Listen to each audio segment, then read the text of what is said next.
What happens when a man from Earth becomes the most unpredictable force in a magical world? When monsters fall not to swords or spells, but to sheer cunning and chaotic ambition? Welcome to Book 7 of He Who Fights with Monsters, a series that blends LitRPG with epic fantasy and throws in one of the most entertaining protagonists you'll ever meet. Jason Asano is back, and he's not just fighting monsters. He's becoming something more. Something the world isn't ready for. If you thought the stakes were high before, hold on to your seat because this installment changes the game. Power, politics, gods, betrayal. This one has it all, and it doesn't let go until the final page. Jason Asano has changed, no longer the fish-out-of-water adventurer stumbling through a world he didn't understand. Jason has become a major player in a deadly game of powers beyond imagination. After surviving countless life-threatening missions, impossible odds, and even a brush with death itself, Jason's return to the world of Palimustus is anything but calm. He doesn't come back for peace. He comes back for war. The seventh book kicks off with Jason's return from Earth after a long, painful detour. His time back on his home planet gave him perspective and power, but it also made it clear that he no longer belongs there. Palimustus is his true battleground, and his enemies know it. What makes Jason different now is not just his strength, but his mindset. He's seen how fragile peace is and how quick the world is to turn against what it doesn't understand. He's ready to embrace what he is, a force that doesn't play by the rules, and the world is watching. Jason's name has become legend, whispered with awe and fear.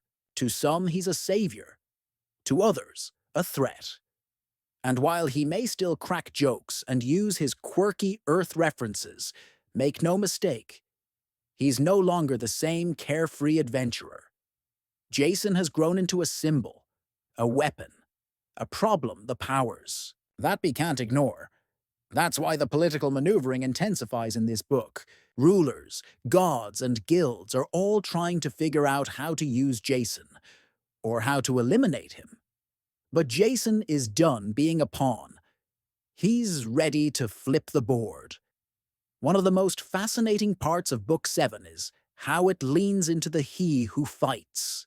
With Monsters title, Jason isn't just facing monsters in the dungeon. He's facing monsters in politics, in systems of power, and even within himself. The lines blur between hero and villain, justice and revenge. When people push Jason too far, when institutions reveal their corruption, when lives are at stake, Jason becomes exactly what his enemies fear.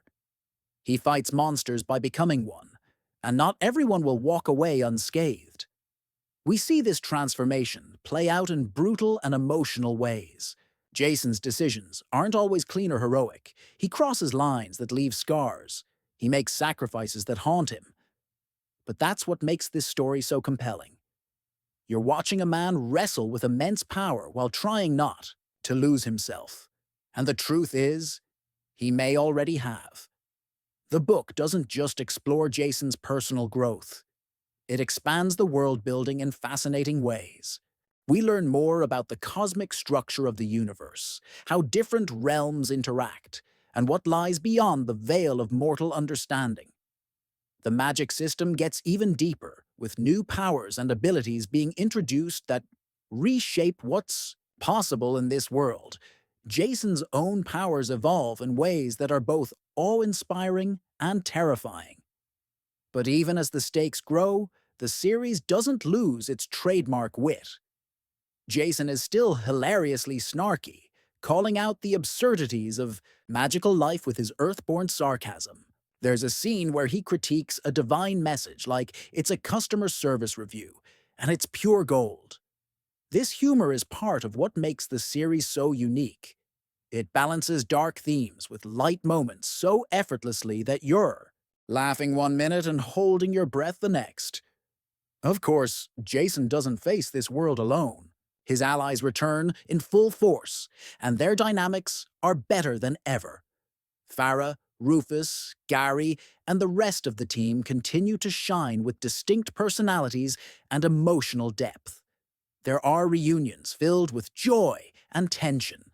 Friendships are tested as Jason's choices become more extreme, but loyalty holds firm in the most surprising ways, especially when the group realizes just how many enemies Jason has made. The villains in this book aren't your typical evil for evil's sake antagonists. They're complex, strategic, and in some cases, disturbingly justified. They view Jason as a wild card, a destabilizing threat to a fragile balance. And in many ways, they're right. Jason isn't here to preserve the status quo. He's here to shatter it and build something new, no matter the cost. The conflict ramps up with an intensity that never lets go. Battles are larger, stakes are higher, and the consequences are permanent. When Jason fights now, it's not just for survival, it's for ideology. He's not just saving the world from monsters. He's trying to redefine what the world should be. That kind of ambition puts him on a collision course with gods, kings, and ancient powers that don't take kindly to rebellion. And yet, amidst all the chaos, there are quieter moments that hit just as hard. Jason grapples with grief, guilt, and loneliness. He questions if he's becoming what he once fought against. These introspective scenes ground the story and remind you that beneath all the power and bravado is a man still searching for meaning, still trying to do what's right, even when the path is anything but clear. One standout arc in this book involves Jason facing a foe that forces him to question everything about his identity. This enemy doesn't just challenge his strength, it challenges his values. In the resulting showdown, Jason has to decide whether to hold on to his humanity or embrace something darker. It's one of the most powerful and suspenseful parts of the book, and it leaves you questioning what you would do in his place. Then there's the ending. No spoilers here, but let's just say the final chapters are a masterclass in escalation. The choices made, the alliances broken, the secrets revealed. It all builds to a climax that's both shocking and inevitable. You'll close the book with your heart pounding, desperate to know what comes next. Shirtaloon doesn't just end the book. He detonates it. What makes He Who Fights with Monsters 7 so addictive is that it doesn't just continue the story, it elevates it. Every book before this laid the foundation, but this one builds the tower. The characters are more nuanced, the action more intense, the stakes more personal. Jason Asano's no longer the underdog. He's the storm on the horizon. And if you're not ready for him, you're going to get swept away. This book is perfect for anyone who loves character-driven progression fantasy with depth, humor, and edge. If you've ever wondered what would happen if Deadpool got isekai'd into a world of gods and monsters, you're close. But Jason is more than just a wisecracker with powers. He's a thinker, a tactician, a survivor, and now a symbol of defiance against a world that demands obedience. Whether you're a longtime fan or just getting into the series, Book 7 is a turning point. It doesn't just raise the bar, it vaults over it. The pace is relentless. The dialogue is razor-sharp. The emotional beats land hard. And the themes, identity, power, transformation, are more resonant than ever. He Who Fights with Monsters 7 isn't just a fantasy novel. It's a storm of ideas, energy, and heart.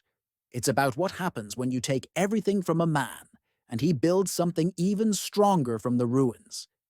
It's about how power changes us and how we fight to stay who we are in the face of that change. This book will make you laugh, it will make you cheer, and at times it will make you stop and think about your own demons. And that's what makes it special.